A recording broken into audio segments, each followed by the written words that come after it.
talk about this year being big because you gave this TED Talk where you spoke openly about mental health issues, about wanting at some point in your life to end your life. You've interviewed so many successful people, and you talk about being frustrated that mental health isn't something we talk about as much. Do you see a connection between the people that are able to do something incredible and great and have that drive and mental health issues?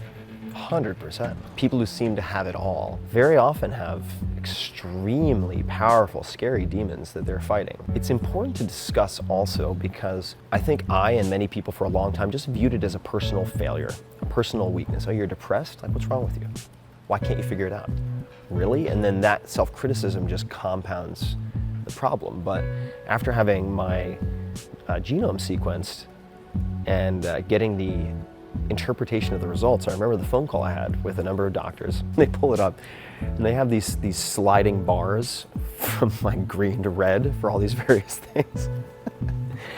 And bipolar depression was like off the charts. I thought that that would be really crippling in the sense that I would then use it as an excuse for things, but it had the opposite effect. I forgave myself because I looked at it just as a bug in the software. I'm a non-programmer with bugs in my software. When it's happening to you, when you're struggling with it, what do you tell yourself? My default, which is staying in my own head and trying to figure it out, is actually a huge liability. So what I will do is I will schedule time, prepay for dinners, pre-commit to group exercise, and put things on the calendar that get me out of my own head. You write these books to help other people feel less alone, but it certainly seems like almost therapy for Oh, it's for you. 100% therapy.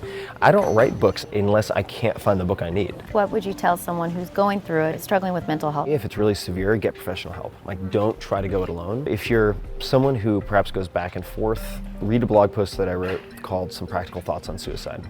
It's the most important thing I've ever written. It's free. Read that and just realize you are not alone, and no matter where you are in terms of anxiety or depression or darkness, there are thousands of people in the world, probably millions, at that exact same moment on the front lines with you, fighting the exact same battle.